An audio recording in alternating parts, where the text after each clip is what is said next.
Welcome to the second Exploring Research seminar in our spring programme, Decolonising the Excavations at Jebel Moya with Dr. Isabelle Vella Gregory. Thanks for joining us live today. My name's Angela Sayward. I'm a Research Development Specialist here at Wellcome Collection. My background is in moving image and sound. For those of you who cannot see the screen, I've shoulder-length curly silver hair. My pronouns are she and her. I'm wearing dark frame glasses and a light blue blouse. I'm currently sitting in my bedroom in the loft with very few personal items visible. As the title of the series suggests, these seminars explore current research that relates to our collections around topics that touch on how we think and feel about health. In the spring programme, we focus on material post-1850. For previous seminars we have delivered in the programme, please see the Wellcome Collection events page on our website. A link can be seen in the chat. Our autumn programme will feature speakers that cover material from the medieval and early modern periods. More details about this will be advertised throughout our research networks in due course. So now, to introduce our speaker today, Dr. Isabelle Vella Gregory. Isabelle is the Deputy Director of the Jebel Moya Excavations. She also works in the Mediterranean, especially Malta. She teaches at the Institute of Continuing Education and is an affiliate scholar at the MacDonald Institute for Archaeological Research, University of Cambridge. I first encountered Isabelle in around 2018 between Jebel Moya's project's first and second archaeological seasons. Please do check out Isabelle's blog posts which discuss pottery, agency, ethics and women, amongst other things. There are also contributions in Arabic from collaborators from Sudan. As well as developing a new model of public engagement in archaeology for the people of Jebel Moya, who have been the excavations hosts for the last 2 seasons, with a further one planned this year, she has forensically researched the power imbalances of the so-called colonial project as it relates to the archaeological digs funded by Henry Wellcome in the 19-teens. Not wishing to give away any spoilers, please welcome Isabelle herself. Thank you.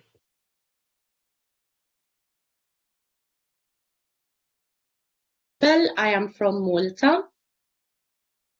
I have brown hair and I'm sitting in my living room. I'm going to share my screen now. But before we start, I would like to greet my friends and colleagues in the Sudan. Assalamu alaikum. And I'm really glad to see some of you here. So, without further ado, let us start the fascinating journey that is Jebel Moya. So, starting with this today, really and truly, when we think about it, the lecture today is going to be like this. I'll tell you a bit about Jebel Moya and the archival discoveries. Then I'll talk a bit about the current project and the present and the future. Now, Jebel Moya means mountain of water, really. And before we get to that, we need to kind of have a little look at where we are. First of all, we are below the 6th cataract, far, far away from all the Egyptian and Nubian stuff. We're really far down. And if you see on your screen, there is the 6th cataract marked. And then if you look at the other map, you can see Khartoum, and we're about 250 kilometers away from Khartoum. And it's quite a journey to get to the site. So typically from Khartoum, it takes us about 8 hours to get there. And as you do pass along the very, very, very beautiful Blue Nile. And then you get to the site. And the mountain of water, today, there is no water. And water is going to feature quite a bit in our talk. If I were to give a quick overview of the site, it's a case of dealing with thousands of years of occupation. The excavations are in the valley above the modern village, and both are called Jebel Moya. The valley up on the mountain itself is about 10.4 hectares. It's been occupied since at least 5000 BCE, and it's mostly a mortuary site, but you will see that this is the site that it's the gift that keeps on giving, and it's a place full of surprises. But before we get to those surprises, we need to talk a little bit about Henry Wellcome, who is the founder of the trust and, the people kindly hosting the seminar today. Now, you may have heard about Henry and read quite a bit about him. And I think part of decolonizing archaeology, or really a more accurate title today would be disentangling an epic imperial mess, really and truly. I think part of that is deciding what type of story we tell. So we could tell the story about the boy born in America, born in poverty, bootstraps, climbed up the hill both ways every Sunday, whatever. Or we could take another look at the life of this man.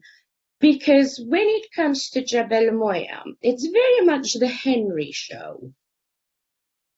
So let's start. How did Henry Wellcome, all the way from America, he winds up in England, he's successful, he fits in fairly well with Edwardian society, and we need to go back to roughly the 1890s when the scramble for Africa has started. And at the time, it's very fashionable in Edwardian London to have these salons. And one of these is run by an American, Lady Sheldon, although it is said that the title lady is sort of a bit of a put-on thing. But anyway, she hosted the salon at her rich home where people would gather and talk about Africa, and you can just imagine what it was like. One of the things Henry did was, May Sheldon, she really wanted to go and explore Africa. And so and she wanted to do it in style and in comfort, of course. And so Henry designs this palanquin for her, this rather complex thing made of wicker with a bed and, so you can be nice and comfy when you travel. And I've got a little close-up of one of the pictures you can see on the right. I'll show you in a moment. So the palanquin is round. It seems to be made out of a kind of wicker. It's got a stick because you're meant to be carried by people, as we see. There's the American flag in tribute to May.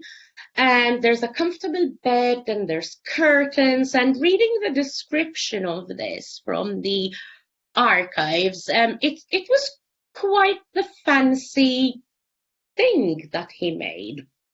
And then you kind of look closer and you see the horrors of this, which is Lady May being carried by generic African people. And you're going to see a lot of images like this, just so you're prepared. But Henry was also a commercial man. So he made his money by turning pharmaceuticals into a business, really and truly. And at first he met with quite a bit of resistance in England doing this. So back in America, it was already established that medicine is something that's commercialized. In Edwardian, late Victorian Edwardian England, it wasn't so easy because there was still this tradition, you go to the doctor who's the expert and then a chemist would mix something or other for you. But Henry was about research. He was about inquiry. And he was also one of the first white people to re-enter Sudan after the end of the Mahdi rule and Kitchener's massacre at Omdurman. Now he establishes the Khartoum Tropical Research Labs that you can see over here. And he has another view of the labs, which were state-of-the-art at the time. He quickly makes acquaintance with Lord Kitchener, and Henry was very much about making connections and networks and being seen with the important people. Now, Kitchener needed money because the situation in Sudan wasn't easy, and Henry had a lot of money. Henry wanted validation, and so it was kind of this diabolical pact.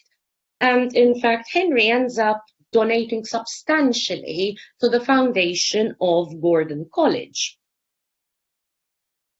So that's one side. His first foray in the Sudan really is about medicine, about setting the lab, he had this vision of Africa as the continent of opportunity that white man must tame and, more importantly, commercialize.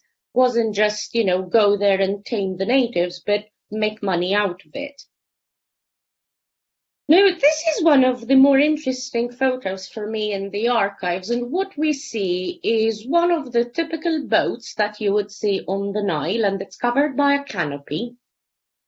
There's Henry Wellcome dressed in white, wearing those pith helmets that just won't go away, and boots and a walking stick, and he's sitting next to an Egyptian gentleman who I haven't quite managed to identify by name yet. And he's got an umbrella. And then if you look in the foreground on the side, there are two blurry figures, one more than the other. And this photo is interesting because it's clear that this is a post shot taken by a photographer who knew what they were doing and had this idea of composition, but clearly they had no idea how to photograph black skin. And this is something that appears very often in the photographic archive that's at the Wellcome Collection. And so the characters at the front are fairly incidental almost, and they're fairly blurred. Now, going through the archives, Henry undertook a number of journeys down the Nile, and he did have a penchant of going from Cairo to Khartoum and sailing most of the way, or nearly all of the way sometimes. And in one of the archives, there's a list of demands. So he demands a boat and a crew who know the area, which what person who lives on the Nile doesn't know the river? But he also has a lot of demands, such as the captain must be under his orders, which is almost unprecedented, at least in my experience of sailing. Admittedly, I'm a sea person, not a river person. The captain is normally the leader, and you don't argue, but not if you're Henry. He asks for a list of people. He wants a boy who has the ability to focus so he can teach him how to make collections of insects and butterflies and things. He wants 3 different cooks who can cook a mixture of Arabic and French and even Italian food. He also wanted someone who was musical, but for reasons that I suppose will remain unknown, he had a firm ban on anyone playing the concertina. I can sort of, go with that, to be honest with you. And by the time Henry is doing this, somewhere around 1900-ish, he's already started amassing a massive collection for his medical museum. And by now, he's already the thing with Henry is he's all about the PR. So Burroughs and Wellcome, as it was known at the time before he split with Silas Burroughs, was actually fairly clever and revolutionary. At the time, they would produce these lavishly illustrated catalogues, and they would be advertising their chests, so you could buy these rather beautiful chests with all sorts of bits of medicine. And, they had a big market, especially as colonialism was busy going into all these places where you would need that. But they would also put all these lavish advertisements in their publications, and so you couldn't help but notice it.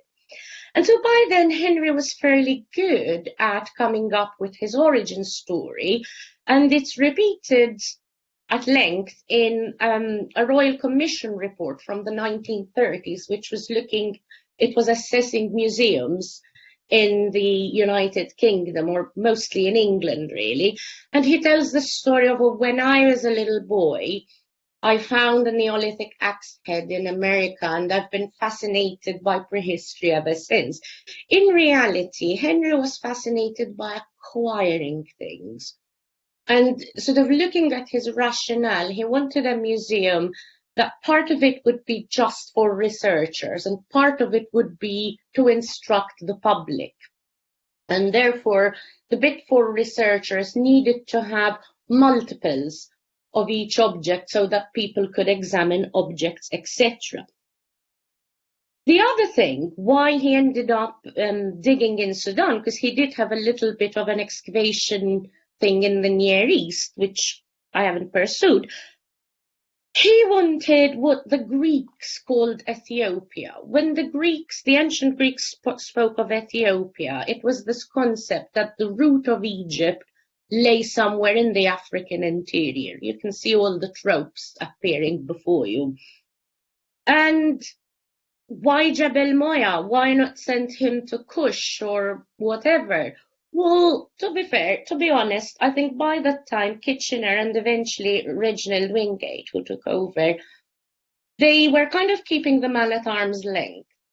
They wanted the money, they didn't want much more, and Jebel Moya was thought to be far enough. And indeed, it's quite a journey, though at the time there was a railway connecting Khartoum and Sennar. So let's take a quick look at the seasons, because although he was there from 1911 and the camp was dismantled in 1938, there were actually only 4 seasons of excavations. So here we see the picture on the right of your screen. There's Henry in his white suit and his walking stick and the ubiquitous pit helmet, and he's standing up on the mountain, on the Jebel Moya itself, looking down at the village. Now, for the first season, he supervised his work, and 5 areas were excavated. We don't know how many graves and skeletons in total came just from season 1.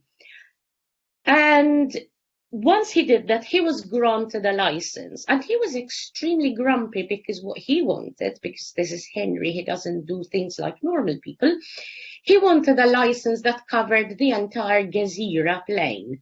Thankfully, he didn't get that. He got Jebel Moya and a couple of other places that I'll briefly tell you about. It's worth pointing out at this point that reconstructing what happened to the material from the excavations is quite hard. Even by the time Frank Edison put together his publication, it was quite hard because the collection had been dispersed by war, by moving premises in London. A couple of warehouses got bombed in London. But now, the vast majority, I think, of the skeletal material from his excavations is at the Duckworth Laboratory. I'll get to the present excavations later. Sorry, in season 2, he appoints an Oric Bates as field director. And he appoints him on the advice of George Reisner. Now, Reisner was an American Egyptologist. He was revolutionary at the time because he used extremely meticulous field methods. The archives have correspondence between Reisner and Bates. And Reisner tells Bates, you really can't upset Henry, whatever you do, and don't argue with him. And then he gives him a list of sort of things to do on the field to follow proper methods. The archives also have a number of instructions from the then Antiquities Department in Sudan, giving guidelines on what to do with human remains so they don't disintegrate, etc. And a lot of the time, this was not followed.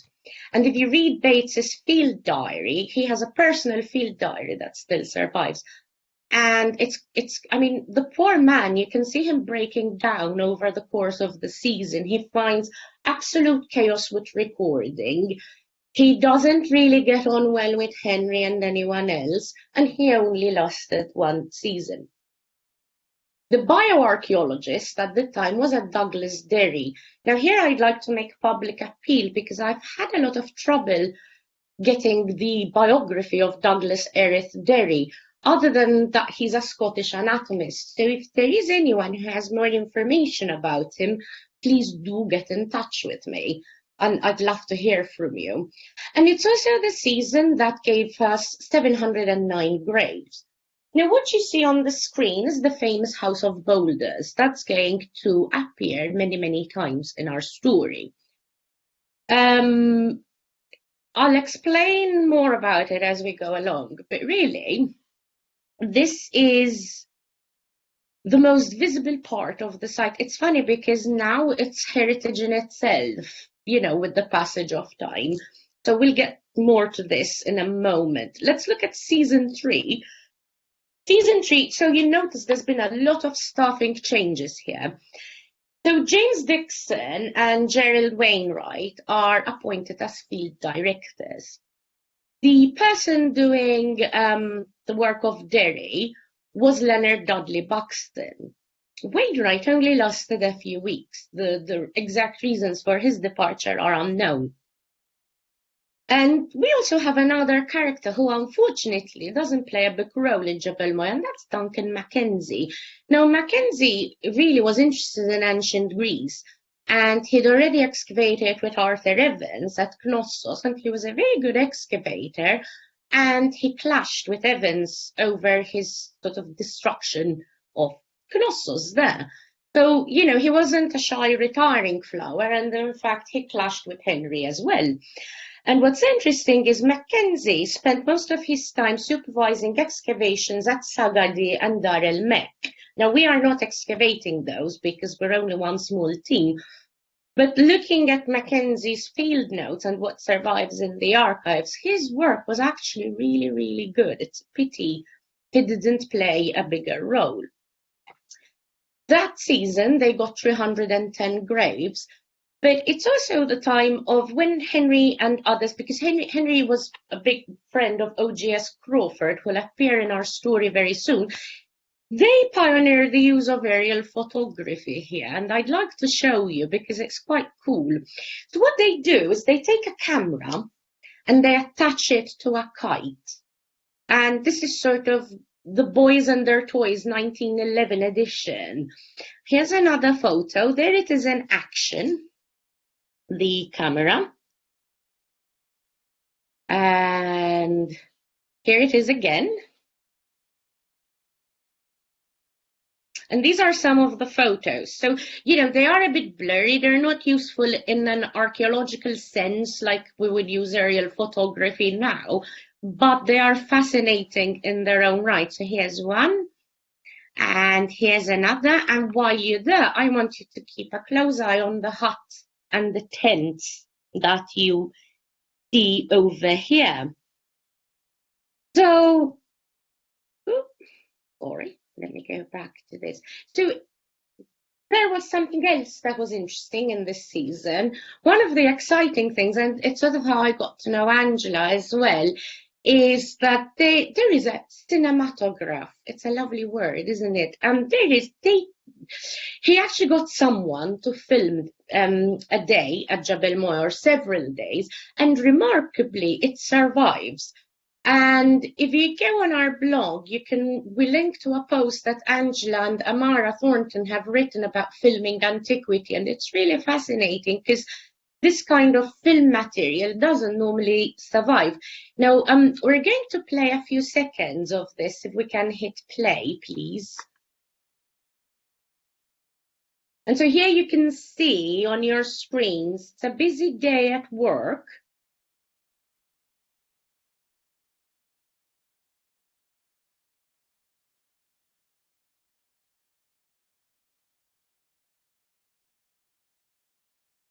Fascinating looking at it. There's a lot more to the video as well. And again, the video is freely available on the Wellcome Collection. Now, season 4, George Reisner finally comes over, and Henry's really happy. And he only stays like for a little bit, but again, going through the photographic archive, there was a big song and dance when he arrived. And interestingly, he also brings with him his trained Egyptian workmen.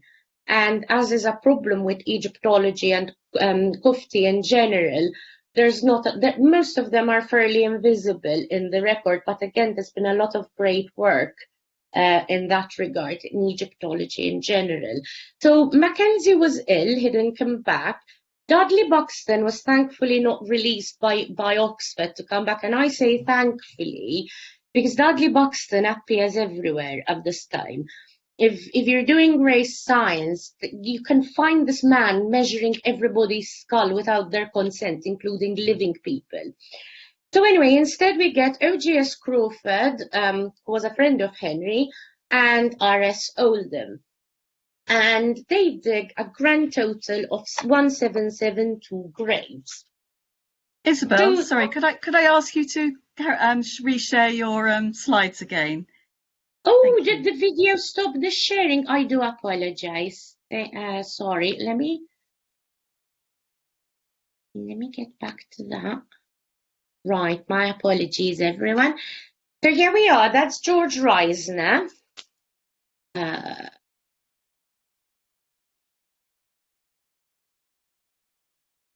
and that's OGS Crawford, who was a good friend of Henry's. And they excavated that season 1772 graves. There are two more people in this cast of characters that are really only visible thanks to the archives. One is Ada Mizner. Now, Ada, the very young Ada Mizner, she was Henry's personal assistant. She was all of 20 years old when she joined his employment. And at the time, Henry was dealing with a very, very nasty divorce from Siri Barnardo. Long story. And so Ada's like one of this is a problem, I think, in history in general. All these women who do an awful lot of administrative work and they remain largely unacknowledged. And in fact, poor Ada was forgotten very quickly, even during her lifetime. I'll tell you in a moment. Ada, look, judging by the filing system they had in place at the time, she was kept really busy. What we know about her is that she eventually owns a property in London that she rents out. She gets married and moves back to North America. And she writes a newspaper column about women and careers and balancing careers and family life.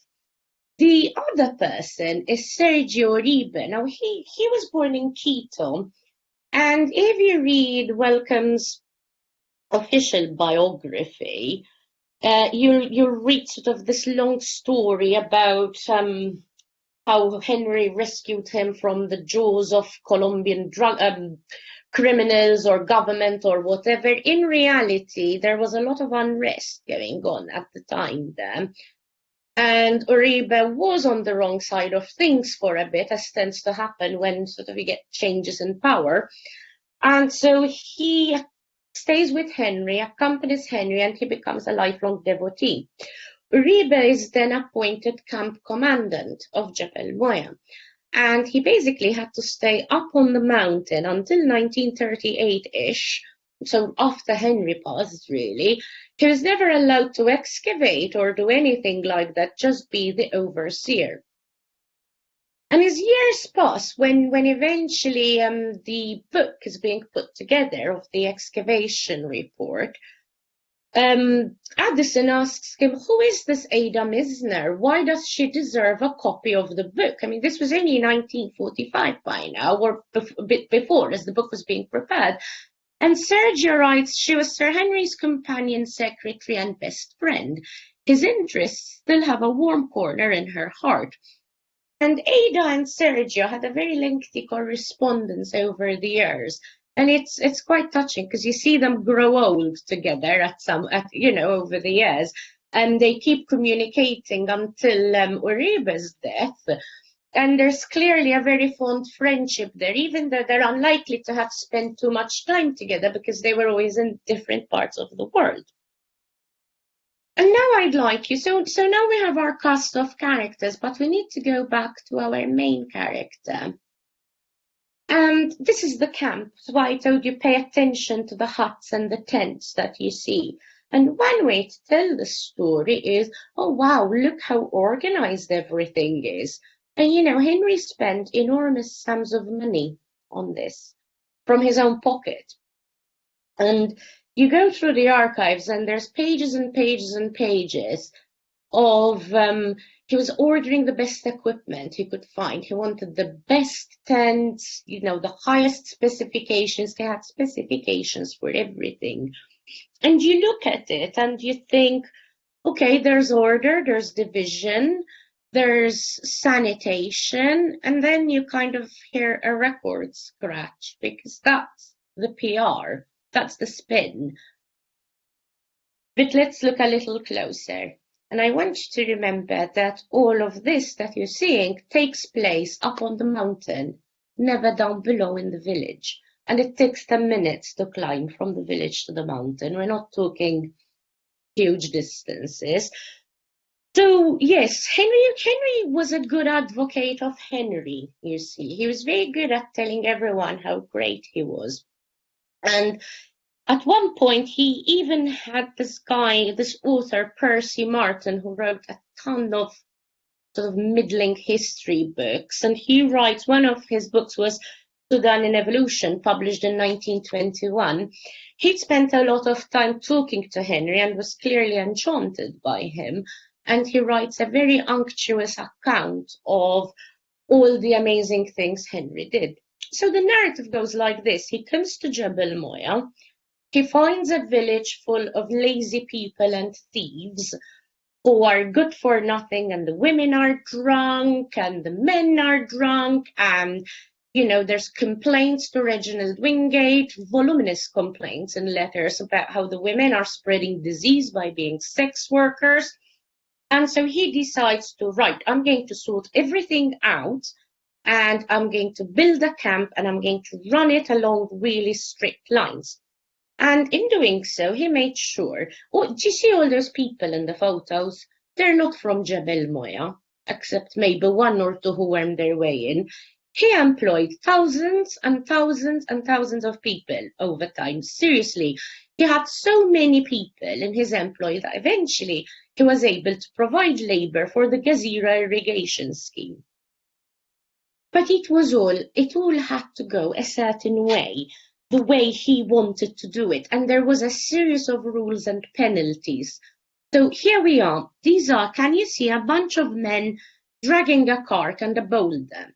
The house of Boulders, he decided to build it because there were so many men in need of work that he needed to keep them occupied. So he put them to work building essentially a vanity project, although one I find useful nowadays. The wage system, again, these photographs I think are also carefully posed, because every time you see photos of people waiting for wages, it's always the cute children and this paternalistic attitude that is very much a feature of Victorian and Edwardian society. And, there was a system of wages, but you could have your wages docked for any reason whatsoever. So it was all very precarious. He even persuaded an imam from Sinnar to give a sermon to be read to all the men who worked at Jebel Moya. I have to emphasize, they are all men up here. No, not a single woman is allowed. When Uribe met someone and he wanted to get married and bring his wife over to Sudan, Henry wouldn't let him. Although when Reisner visited with his wife, that was fine. And eventually Sergio Uribe does get married, but to another woman. Here we are. Here's another one. Again, these photographs really need to be examined in context, because you see Henry sitting back with his sash looking rather fabulous. And all the children and their hands raised. And, they're almost being asked to perform for the camera over here. And it's interesting because he styled himself without any hint of shame at all as the Pasha. The sermon spoke, although it was read in Arabic, he would have, because he checked nothing was allowed to be published unless he approved it. That really also explains the delay in the publication of the site itself. He, the sermon was urging people and urging the men to obey the master and the Pasha. Look how good and kind he is to you. And he even created a logo for the site. That's the mountain, and it appeared on all letters and everything. And so that's the mountain, and then on the other side it says Jebel Moya.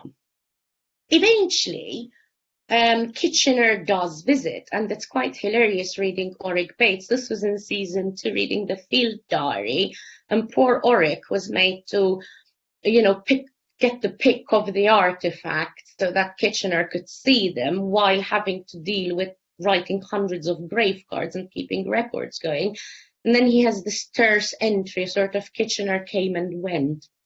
So the next couple of photos are a bit difficult to look at, but I need you to look at them, because otherwise we're never going to get anywhere with redressing the balance of these things.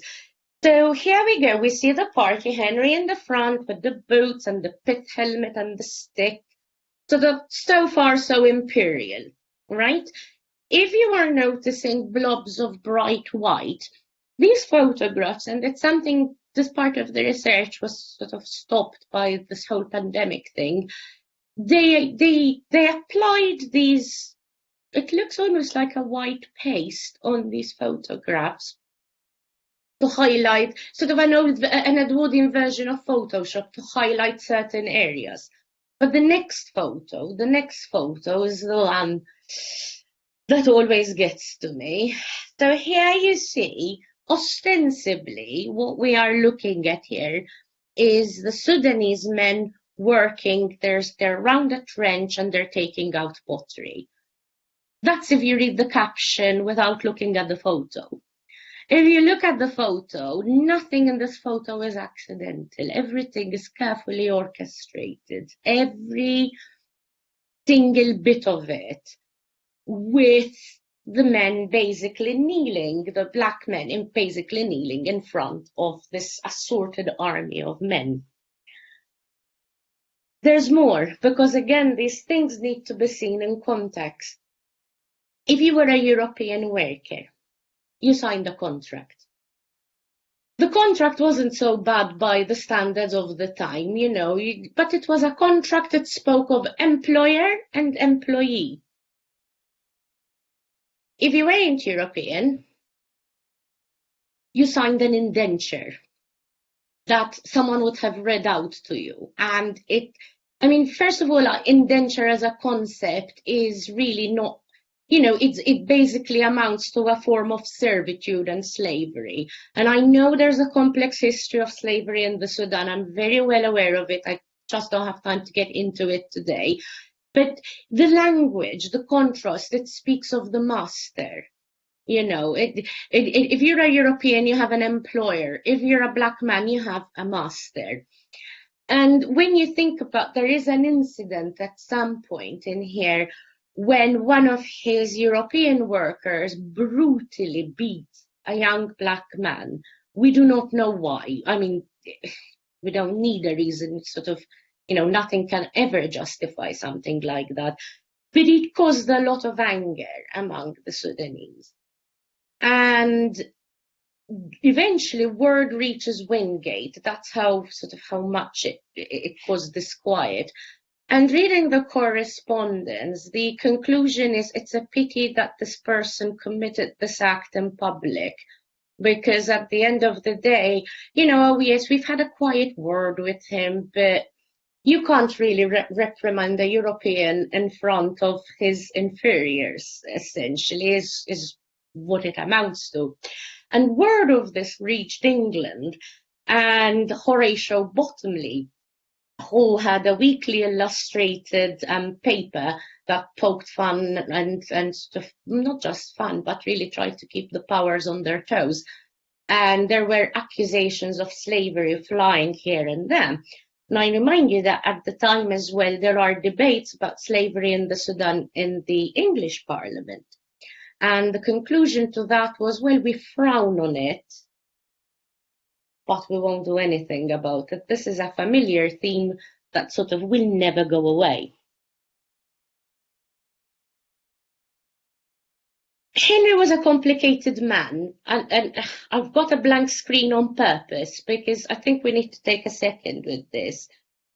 And, you get so caught up in the archives. Somehow it becomes, you almost get a personal interest, partly because when I am reading the work of Dudley Buxton, who makes horrific racist comments about skulls and comparing black people to apes, and knowing that a couple of years later he was in Malta measuring probably my great-grandmother, and if he did, I hope she hit him.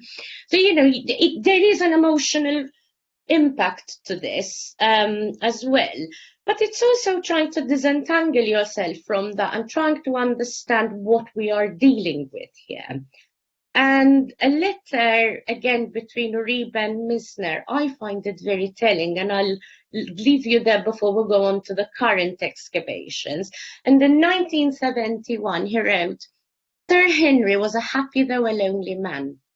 It could not be helped. He was born to rule at any cost. His main concern was his name and its future. He sacrificed you and a few others, but who now knows or cares?"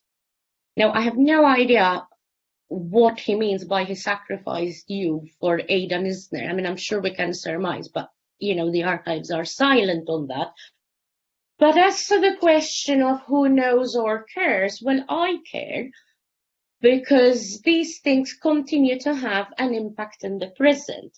So I'm going to quickly, sort of gently transition. This is the house of Boulders as it stands now.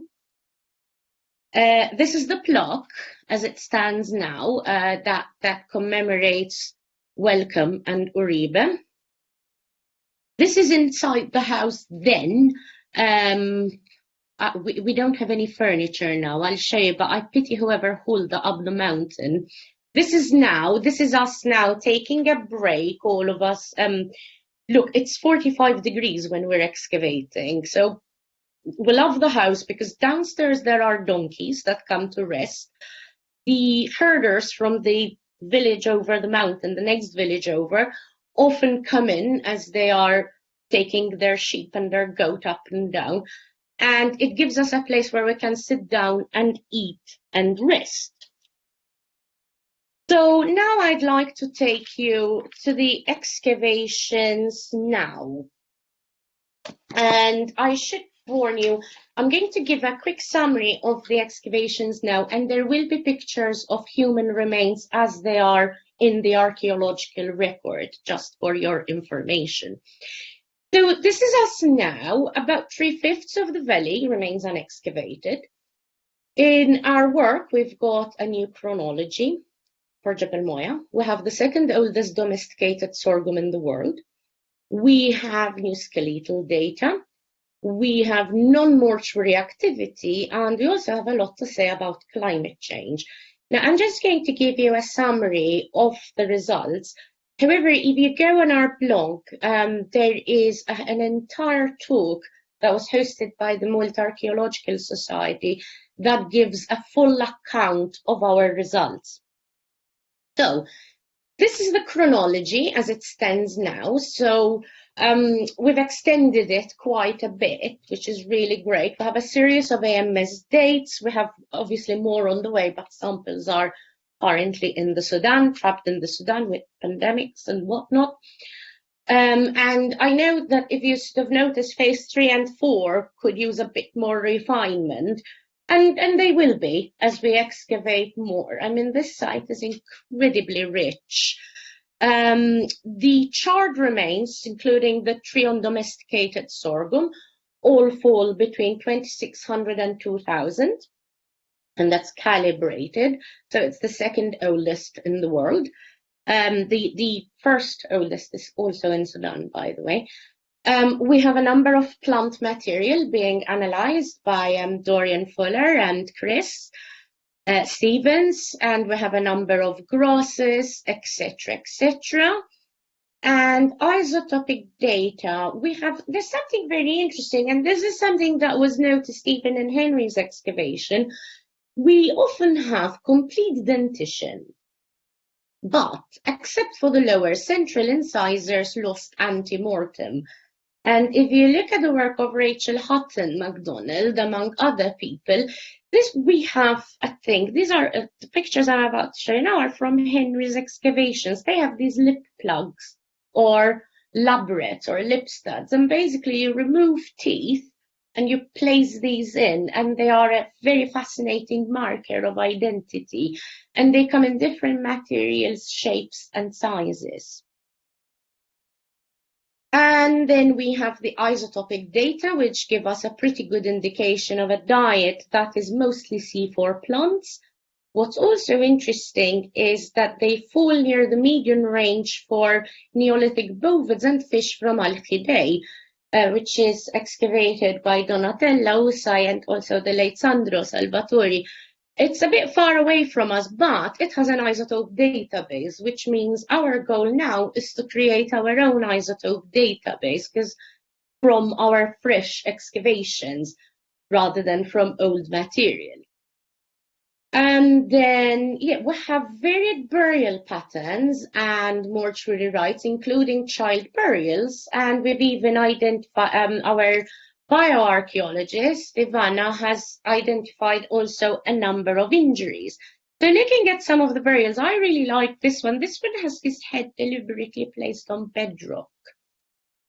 And this one is a child, and he was buried with an arrowhead and ostrich eggshells and pottery. And the number of child burials in Sudan have quite a number of grave goods as well, which makes us also rethink how childhood operates. That's on our list of questions. And then this is the guy who has healed trauma, possibly from like a pointed tool. And then we also found, we have this trench called Trench 2, the gift that keeps on giving. Now this one, and see, we haven't reached bedrock yet, right? And it's given us Mesolithic activity, including the mud wall that you see in front of you here, an extensive pottery repertoire and new pottery types. And we've greatly expanded our knowledge of the Mesolithic pottery. And as I said, there's a lot more to find. No Mesolithic burials yet, but we keep hoping. Then Kevin MacDonald at UCL has been looking at the animal bone assemblage. So we have cattle, goats, probably sheep across all stratigraphic contexts. We have waterbuck, which is a highly territorial animal that needs permanent water sources. They need quite a lot of water daily. And so what we have is wetter conditions before the first millennium. But by the mid-first millennium, we get the current Sahelian semi-arid grassland. So the climate change is fairly big and fairly rapid, if you think about it. And yet life goes on because resilience is a theme that keeps cropping up. One thing that came out from the archives, and I really, really would like to thank the people in the digital collections for finding these very beautiful glass plates that show all these figurines. Now, I managed to see some figurines at the Museum of Archaeology and Anthropology at the University of Cambridge, where there's a fairly good collection, and it was a real privilege to see that. But then this and many more came up, and suddenly we were identifying animals that we didn't even know existed then. So the paper on that should be coming out sometime in June, I think, or closer to the summer. So, and then we hope to see how these match up with the faunal assemblage. So to conclude, I'll be done in a moment. When it comes back to the present, we have the start as you mean to go on. Now here on the screen you see the very, very striking man in the blue-green shirt and orange headscarf is Ahmed Adam. He's a professor of archaeology at Khartoum, and the bloke in the what was once a pink t-shirt is Mike Brass, who is also my husband. The other person is me, covered in dust. Ahmed and Mike are the co-directors of the project. Ahmed is Sudanese, Mike is South African, and I'm Maltese, and somehow here we are all below the Sixth Cataract. Our project was collaborative at the outset. Mike, I mean, I do not wish to speak for Mike, but he said at the outset, you know, I'm South African, I know about these things, and it has to be different from the very beginning. So our colleagues are on an equal footing, and we have consistent multi-authorship of site reports. Our excavation is participatory, that takes a look at multiple communities, and it is very much a public excavation. far as we can, we try and put all our work open access, funding permitting. We have our blog and our Facebook page, but we also have an open policy of people coming to see our excavation, our post-excavation, participate in different ways if they wish. So that is one of the things, you know, the original excavations excluded the villagers. The current excavations took the modern village as the starting point, really and truly. So, start as you mean to go on. Yes, we have open communication. We do it in multiple languages. We employ and train people. We pay fair wages as determined by the Sudanese. We share our knowledge and expertise freely. We pay attention to oral histories, and I'll tell you more about that in a second, and education, and we're working on the creation of an archive.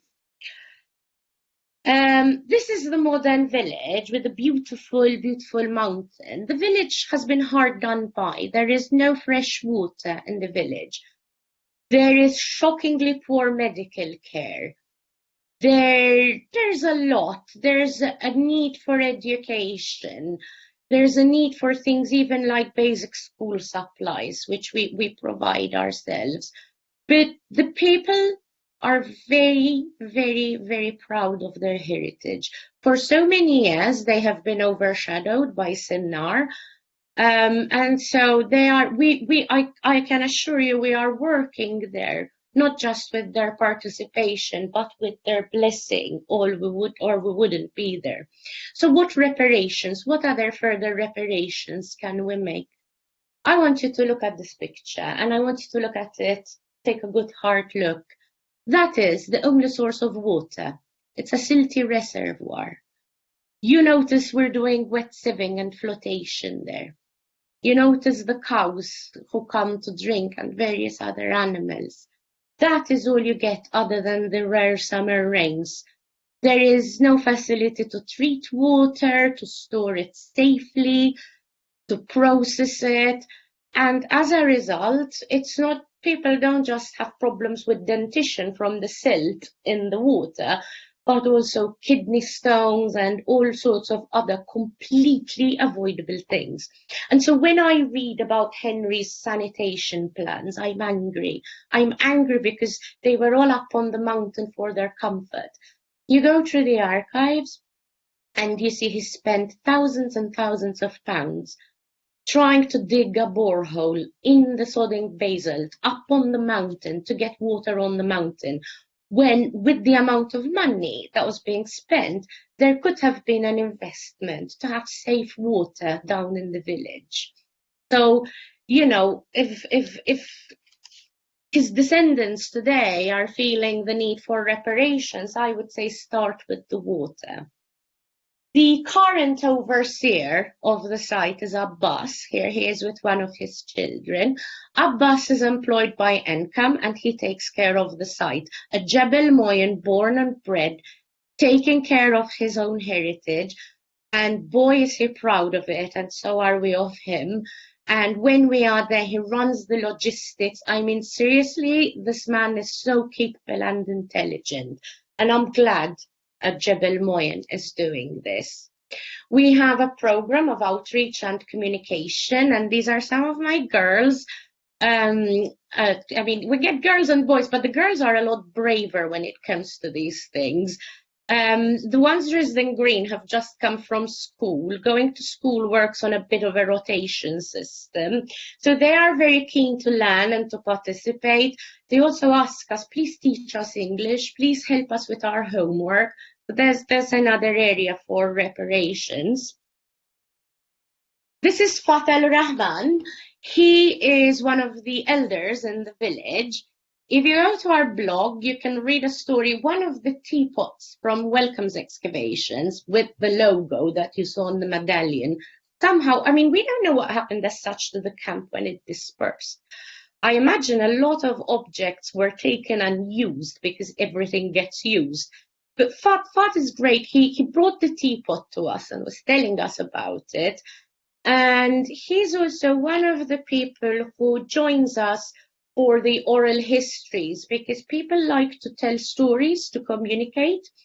So it works like this. Someone comes and asks me a question, then they go and repeat the answer to someone else. Or we gather in the evening and people ask us questions, and then the information spreads. And this is really good because women in the present and the village are always busy, but 24/7. And so the way to go about it is to go from household to household and let the information spread that way. And so I end here by showing that this is the current team as we were last time we were there. I promise you that never again shall we see a photograph of Jebel Moya where a black man is kneeling for any reason, not while I'm still breathing and still standing at any rate. So these are our colleagues and friends, and we miss you and we can't wait to see you again. So I will end here. Shukran, and a big thank you to Libyan Studies who have funded 2 seasons of our excavations. Of course, to Sudan and to Wellcome, but most importantly, to the people of Jebel Moya. I hope we will see you soon. Thank you. Thank you so much, Isabel. Just to flag to our viewers, it looks like we're going to go over a little bit, so hopefully you'll be able to stay with us for the Q&A. And thanks once again, Isabel. I think that you started out your presentation talking about disentangling an epic imperial mess. And I think that's just kind of those are very wise words, because you really covered a lot of ground there. I think it was really, very accessible, and, lots of food for thought, particularly around the diabolical tract, which is, the colonial model, and also the way Wellcome's origin story. I think that's also another powerful kind of theme that came out from your presentation. So I have there is a question that's come in, but there's one I wanted to kick off with, and then we'll pick up some from the chat. And one of the things I wanted to ask you is about emotion and archaeology. And you talked about that a little bit, and you've also written about it on your blog post. And my question is a little bit selfish about how we, as an organisation, prepare our audiences for these encounters with the archaeological materials, the physical and visual ones. But really, I guess it's from your perspective, the emotion is really important. So could you just say a little bit more about that? Sure. So first of all, I'm sorry I went a bit over. I was telling you, I had double the material and I kept cutting, and then you get into it. So I suppose it's part of the emotion, this as well. I mean, look, I know there's this idea that we are sciencing and whatever, and you do have to remain objective. But at the same time, look, it's all right to be angry about these things. What makes me angry more than anything is not so much what was done then, but that we're still in the present and still dealing with this. So I think organizations need to go beyond saying, oh, Black Lives Matter, etc., etc. And, I think I gave a few examples of how reparations can work in this regard. Particularly for an organization that works so much on health. Mm-hmm. I think there's definitely, you start to look at things like material mortality rate in the Sudan, and it scares me. And every time one of my friends is expecting a baby, I'm scared. And I think that's really one of the way we need to be open and honest about it, and really just provide the basics. Yeah, absolutely. Yeah. So one of the questions, and please forward any others, this is quite a knotty one, about thinking about the repatriation of the goods excavations. And I guess one thing to disclose about Wellcome Collection, and that we have a small collection of material in the building in what was called Medicine Man, but might be changing shortly. and then the Science Museum look after the rest of the kind of museum's collection. But most of the archaeological material was, as you mentioned, has been dispersed, but in a kind of quite a global way that's kind of hard to track. I mean, I guess not to spend too long talking about this, but do you have a view about? Yeah, I mean, so when thinking about the material, so the material that's curated at the Duckworth, I think there is someone from the Duckworth present, only if they want to come forward. But I mean, I know Mike has looked at it, and it is curated in the most respectful manner. It's not, it's there, it's sort of these things you inherit. Yes, I mean, Mike, I think, found stuff as far away as Canada, because it was a thing at the time to disperse collections as well. And also I was reading, I'm still working on this, but in the 80s, I think the Wellcome divested itself from a number of things, didn't it, from the museum? And now there's a big project to try to find out where the rest of it is. Yes, I mean, that's around transcribing Wellcome. So the project looks at, it's basically transcribing the handwritten acquisition, accession, and also dispersal records. So those will be in due course, again, readily available and searchable.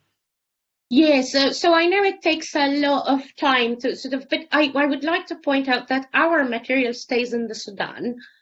When we need to bring things over for analysis, I assure you we're not carrying whole corpses or anything like that. There's a fairly rigorous process to go through at NCAM. In fact, Ivana, when she is there, she works at NCAM on the human remains, and they are the custodians of it. And so at most we'll get a few teeth or patellas, enough what you need for analysis. And if anything's left over, it's returned. So, even for things like thin section, only a select number of sherds is brought over, not the crates and crates. And the rest is there. It's accessible to anyone working at NCAM and researchers, so it's all there. Okay, so I've got a really interesting question that's come in from a prehistorian from Sudan. And I'm going to read you the question. How can you see JP, and I think that might be Jebel Moya, as an African legacy, a Sudanic heritage beyond Nubia, as it is one of the rarest examples of sites that excavated earlier in this far matings of Sudan. Okay. Professor Azari, that's a big question. Thank you. Oh gosh, I'm trying to gather my thoughts, and I'm sure we're going to have a much longer discussion about this. The fascinating thing for me about Jebel Moya is that it's not Nubia or Meroe or Push or any of those big words, because we are so far away. So to me, I think the rarity of examples, this was meant to be our theme for SAFA, which is now moving online. But Professor Sadiq, if you want to join us in that debate, please do. I think it looks marginal because no one has really gone below the Sixth Cataract so often. In fact, the work by Donatella is one of the few examples. And I know there are more before people send me a message, but by far, it tends to be above the Fourth Cataract, the work. So for now, Jebel Moya is a bit unique, but I suspect that actually there's so much in the Gezira Plain. And my hope is that eventually with enough work by us over there and with enough training and opportunities provided, is that the Sudanese will explore the rest of the Gezira Plain. I mean, look, they're doing a lot of work in the Red Sea and Suak and etc., etc. But I hope this encourages a new generation of PhD and master students to take up research, because I think they are best placed to answer that question in the long term. Yes, absolutely. And they're all coming in thick and fast now. So there's a really interesting question. about the similarity between, hang on, it's moving quite quickly, the similarity between the violent incident at Jebel Moya and Wellcome's Royal Commission evidence, when he says that colonial justice should not go as far as to discipline a white man in front of the natives. But I also wonder what you make of Bottomley's motivations. Right. So, sorry, to add to Professor Sadiq's question, because I forgot this to answer the second bit, I do apologize. I think it's very much an African legacy, and I think the area where we are down there is such a wonderful passageway. We know in later years it was one of the routes for the Hijra as well. So I think there's scope for a much longer term project, and we really need Sudanese anthropologists, because there is so much about the Sudan that we still don't know. Right, for the other one, yes.